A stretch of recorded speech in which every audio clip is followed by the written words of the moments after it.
Hello, I'm Andrew Bermudez, and this is the long-awaited and long overdue behind-the-scenes video for Attack of the 50-Foot Hamster. Today we're going to take a nice look in general at how the film was made, starting with where the idea came from, some of the techniques that were implemented in bringing the film to life, how it evolved over the years during its development, and also how audiences received the finished film, as well as any other unique and interesting tidbits that happened on the set and anywhere else during the production. So, let's get started. One last thing. Before we actually get started, I just wanted to say that if you haven't seen Attack of the 50-Foot Hamster yet, I recommend doing it now instead of later after you watch this video, because this video is pretty spoilery when it comes to revealing what happens in the film. I'm going in assuming that you know what happens in the movie, so if you don't, go watch the film first and then come back and check out this behind the scenes. So now, for real, let's get started. Interestingly enough, the idea for this film is older than Mustache Maniacs Film Co. itself. You see, back in 2001 or 2002, my memory is kind of fuzzy, I'm pretty sure it was 2001, we had to take care of some hamsters for some friends. You see, they were going to get hamsters for Christmas, but because they'd already bought the hamsters, I mean, you can't really take care of them if you have them, like, wrapped up in a box with holes in it and things like that. Plus, that'd also be fairly obvious as to what it is. So, we had to take care of the hamsters. And there were 3 relatively large Syrian hamsters. 2 of them were just perfectly fine, super mellow. They were really cool. But there was one of the 3 hamsters. Its fur was completely black. Its eyes were blood red. And it was the meanest, nastiest hamster that I'm sure anyone has ever met. I mean, it would bite through fingers all the way down to the bone.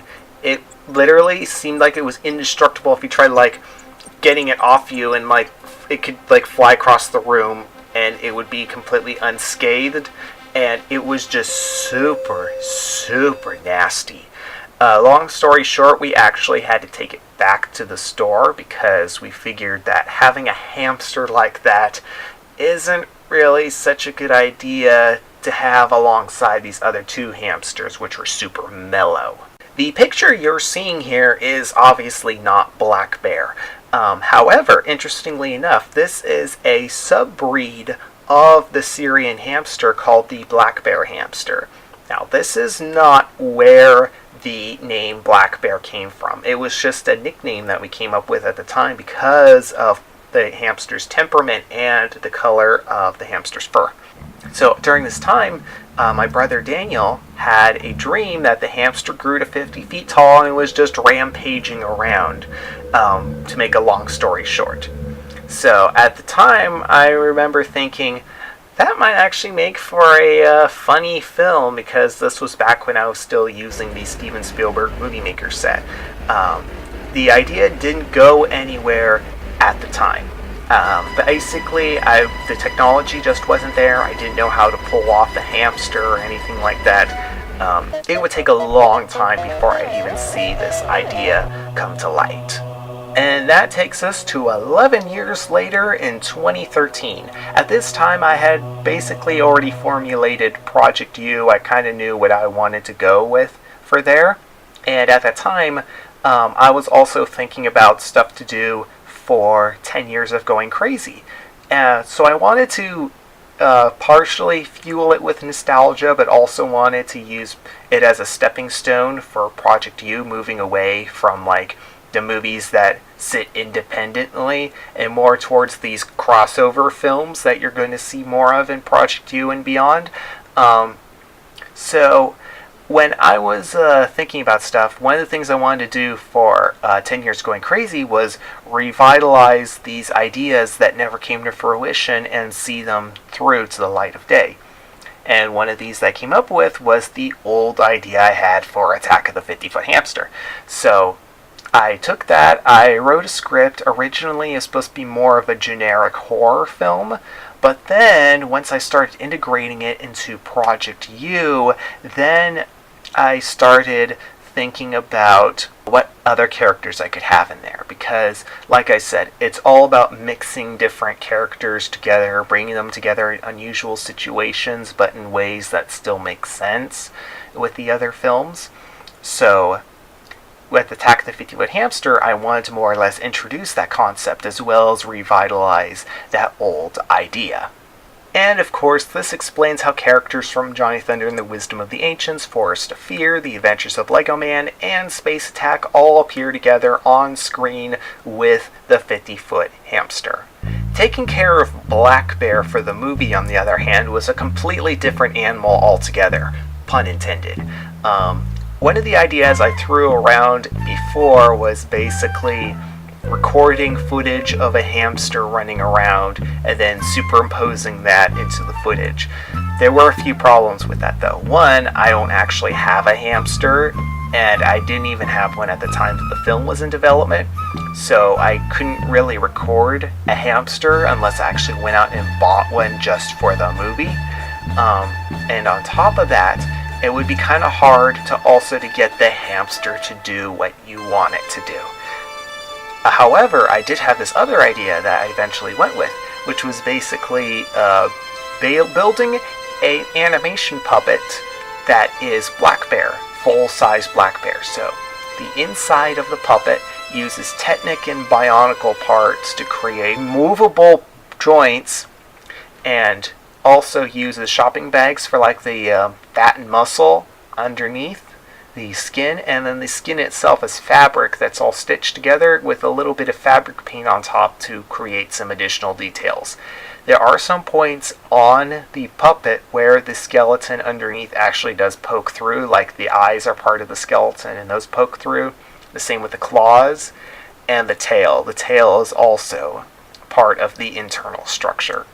As for deciding on the other characters to bring into the film, one of the things I want to do with this film is to clarify the fact that pretty much all of the Mustache Maniacs Film Co. movies exist in the same universe, with a couple exceptions, of course. So that's why you have all these different characters together on screen. And also, I wanted this film to be a way to introduce the Bradford Rand Institute of Cosmic Kinesis, because they're a unifying thread throughout Project U, and I wanted to show what they do, who's part of the organization, who used to be part of the organization, and several different factors like that, so that when you see them later, you know exactly who they are and what they do.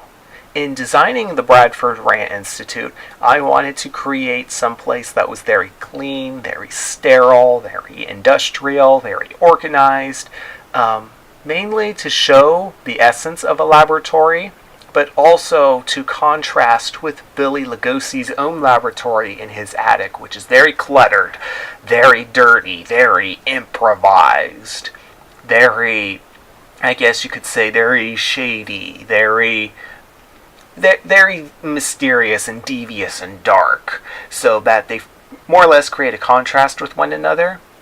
And also, as you can see here in Billy Lugosi's attic, as always, I took this as the perfect opportunity to put in a lot of like hidden visual gags. Like, for example, you'll notice that there's a big canoe in there, and that inside the canoe is like Pepper's skateboard from Lego Island and things like that. Just little visual gags and stuff like that up in there. And if you look here, you can see that there are actually several different sizes for Black Bear, besides the giant hamster that was built for this movie. And that you can see there's sizes that progressively get bigger that's used in the attic scene to suggest that sense of growth for Black Bear. And for the part where Black Bear fully grows and bursts out of the top of the house, there is actually an alternate version of the scene that I filmed. Now, it doesn't really add anything to the film that was cut out or anything like that. It's just essentially an alternate version of the same action. The reason why I went back and filmed it again was because in the original version, as you can tell here, it's kind of hard to tell that it's Black Bear bursting out of the house. It looks more like this giant black blob with these like little details on it. It essentially just was not a very good silhouette. It was kind of hard to tell what was going on. So yeah, essentially that's what facilitated the reshoot. Out on the set, you can see here how big the Black Bear puppet is compared to not only the minifigures, but to the rest of the set in general. It's kind of hard to get a sense of the scale in the actual movie, but here you can kind of see how big that animation puppet truly was in relation to the rest of the neighborhood. So moving on to the last set of the film, this is the main street set, which is where most of the action takes place. So this is where Black Bear's attack takes place, and we also get introduced to the character of Nana here, as well as see a bit of a backstory for Captain Bill, back when he was still just a police officer, and some of the events that may have helped him lead to the role of Captain later on in future films. Now, talking about a little bit about the set, to make production easier, I didn't build anything specifically for this set beyond the Nana's Martial Arts and Crafts building. Other than that, everything was just pre-built just to make construction easier so I could just get right to filming. There's a lot of random tourists around here and civilians that all have alternative heads to make them appear scared. And I actually plan on using a lot of these in Alpha Team Mission Deep City, again, mostly just for continuity. The reason why I decided to put Nana in this film was because Nana is such a great character, and I wanted to create an interesting action scene that brings down Black Bear. And I felt that if there was any character already in canon that could bring down Black Bear, it would have to be Nana. So that's why she's in this film, and that's why the Nana's Martial Arts and Crafts is present in this set. And that's pretty much all I have to say about the film, other than the audience reception, which was pretty mixed, to be honest. Some people liked it, others were like, I mean, I can't think of anyone outright hating the movie, but it was pretty mixed. Some said it was alright, some liked it. Again, mixed. For me personally, I think looking at it, it's kind of middle of the road. It's decently written, but there was a lot of effects that I feel could have been done so much better. I was just in a bit of a time crunch, especially with the delays that the film went underneath, because it was originally supposed to come out October 2014, and it eventually had to be pushed back to January 2015. So, granted, it was a move I had to make because of my scheduling at the time, because there was a lot that fell behind schedule during 10 years of going crazy, but I mean, I'm glad I made it. The Black Bear animation puppet turned out really nicely, and there was a lot of nice stuff that I was able to introduce with this film, such as the backstory for Billy Lugosi, showing a little bit of Captain Bill's past back when he was just a regular police officer, showing off some of the other characters, like showing off Nana, introducing the Bradford Rand Institute of Cosmic Kinesis.